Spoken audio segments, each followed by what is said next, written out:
नमस्कार, नवीन न्यूज में आपका स्वागत है। आरजेडी की कमान तेजस्वी यादव को सौंपने पर उनके बड़े भाई तेज प्रताप यादव का रिएक्शन आया है।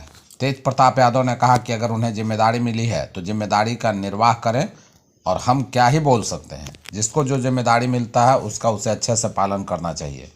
वहीं रोहिणी आचार्य के ट्वीट पर तेज प्रताप यादव ने कहा कि सही तो लिखी है। उन्होंने जो ट्वीट किया है बिल्कुल 100% सही लिखा है। उन्होंने कहा कि आरजेडी के राष्ट्रीय अध्यक्ष लालू प्रसाद ने जो फैसला लिया है तो सही फैसला लिया होगा, ऐसा उनको लगा होगा। अच्छी बात है, लोग आगे बढ़ रहे हैं। वहीं कांग्रेस के विधायकों के कहने पर कि आरजेडी से गठबंधन तोड़ देना चाहिए, इस पर उन्होंने कहा कि कांग्रेस को यह काम पहले ही कर लेना चाहिए था। कांग्रेस ने इतना लेट क्यों कर लिया? चुनाव लड़ लिया और हार गया। सब राहुल गांधी फटफटिया चला रहे थे तो उसी समय कर लेना चाहिए था। पटना में आयोजित राष्ट्रीय जनता दल के राष्ट्रीय कार्यकारिणी की बैठक में राजद सुप्रीमो ने अपनी राजनीतिक विरासत आधिकारिक तौर पर अपने छोटे बेटे तेजस्वी यादव को सौंप दी है। तेजस्वी यादव को सर्वसम्मति से आरजेडी का पहला राष्ट्रीय कार्यकारी अध्यक्ष नियुक्त किया गया है। इस बैठक में आरजेडी सुप्रीमो लालू प्रसाद यादव, पूर्व मुख्यमंत्री राबड़ी देवी, सांसद मीसा भारती सहित पार्टी के कई वरिष्ठ नेता मौजूद थे। राष्ट्रीय जनता दल के गठन के बाद यह पहला मौका है कि जब पार्टी में राष्ट्रीय कार्यकारी अध्यक्ष का पद सृजित किया गया है। अब तक लालू यादव ही सर्वेसर्वा रहे हैं, लेकिन अब तेजस्वी यादव के पास वे सभी शक्तियां होंगे जो राष्ट्रीय अध्यक्ष के पास होती हैं। लालू प्रसाद यादव ने खुद इसका ऐलान करते हुए स्पष्ट कर दिया है कि पार्टी के अब सभी बड़े और नीतिगत फैसले तेजस्वी यादव ही लेंगे। बिहार में जनवरी के अंतिम सप्ताह के दौरान मौसम का मिजाज मिला जुला रहने की उम्मीद है। मौसम विभाग द्वारा रिपोर्ट के अनुसार 25 जनवरी से 31 जनवरी के बीच राज्य के अधिकांश हिस्सों में मौसम मुख्य रूप से शुष्क बना रहेगा। हालांकि सप्ताह के उत्तरार्ध में उत्तर बिहार के कुछ जिलों में मौसम बदल सकता है।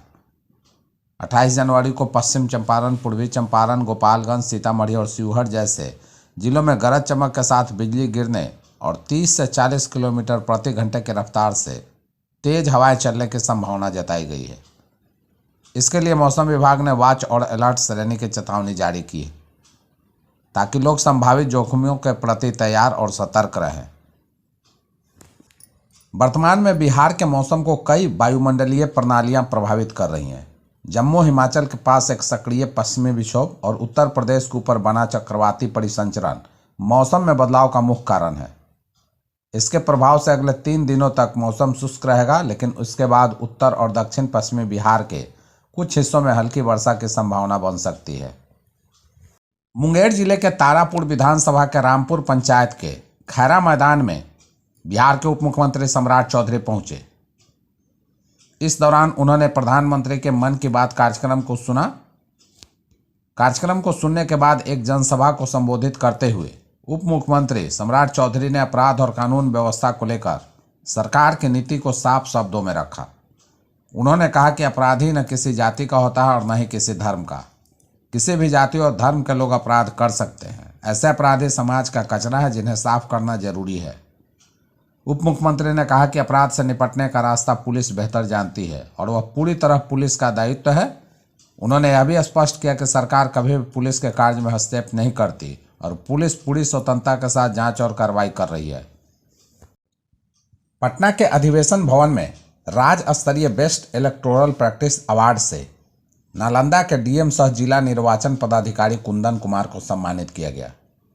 निर्वाचन विभाग की तरफ से 16वें राष्ट्रीय मतदाता दिवस के सम्मान समारोह में उन्हें चेक व प्रशस्ति पत्र दिया गया। उन्हें यह सम्मान चुनावी कार्यों के दौरान कर्मियों के प्रशिक्षण, क्षमता निर्माण, उत्कृष्ट प्रदर्शन और बेहतर प्रबंधन के लिए दिया गया।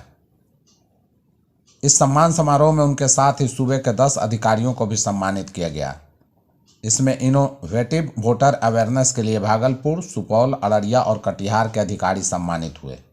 वहीं ट्रेनिंग एंड कैपेसिटी बिल्डिंग श्रेणी में नालंदा के डीएम कुंदन कुमार के साथ भोजपुर और सीतामढ़ी के डीएम को सम्मानित किया गया।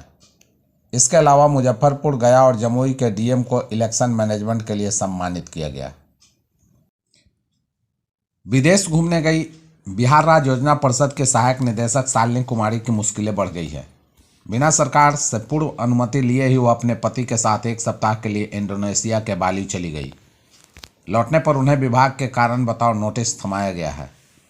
योजना व विकास विभाग ने शालिनी कुमार को नोटिस में 7 दिनों के भीतर जवाब देने को कहा है। नोटिस में चेतावनी दी गई है, समय पर जवाब न देने पर विभाग उनके पक्ष जाने बिना ही कार्रवाई कर सकता है। इस कारण अब उनके नौकरी पर संकट मंडरा रहा है। शालिनी कुमारी 67वीं बैच की अधिकारी है और 2024 में योजना विकास पदाधिकारी के रूप में सेवा में शामिल हुई थी। विभाग ने इस कदम को गंभीर अनुशासनहीनता बताया है। नोटिस में कहा गया कि यात्रा स्पष्ट रूप से पूर्व निर्धारित थी, लेकिन विभागीय अनुमति अंतिम समय में मांगी गई। विदेश प्रस्थान से पहले अनुमति प्राप्त न होने के बावजूद यात्रा करना स्वेच्छाचारित और गंभीर अनुशासनहीनता है। अभिषेक शर्मा और सूर्य कुमार ने चौके छक्कों की झड़ी लगा दी। दोनों ने तूफानी अर्धशतकीय पारी खेली। इससे भारत ने तीसरे T20 में न्यूजीलैंड को 60 गेंद रहते 8 विकेट से धोकर घर में 10वीं सीरीज जीती। भारतीय टीम ने 5 मैचों की सीरीज में 3-0 के अजय बढ़त बना ली है। चौथा मैच विशाखापत्तनम में खेला जाएगा। टीम ने 154 रन का लक्ष्य 10 ओवर में 2 विकेट पर 155 रन बनाकर हासिल कर लिया। अभिषेक शर्मा ने 20 गेंदों में नवाद 68 और सूर्य कुमार ने 26 गेंदों में नवाद 57 रन की पारी खेली। हालांकि ईशान किशन ने पहले विकेट में साझेदारी की 19 गेंदों पर 53 रन की, जबकि संजू सैमसन पहले विकेट पर आउट हो गए थे।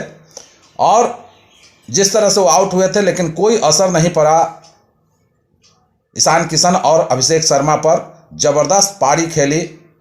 सबसे पहले बुमराह ने जिस तरह से न्यूजीलैंड के टीम को 153 पर रोका था, बड़ी ही शानदार गेंदबाजी की थी बिश्नोई ने भी और हार्दिक पांड्या के साथ मिलकर, और उसी का नतीजा हुआ था कि 153 रन पर ही रोक दिया।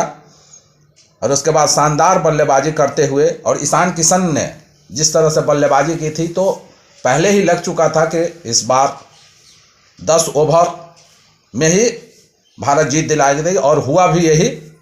सूर्य कुमार यादव और अभिषेक शर्मा ने अजय बढ़त भारत को दिला दी है।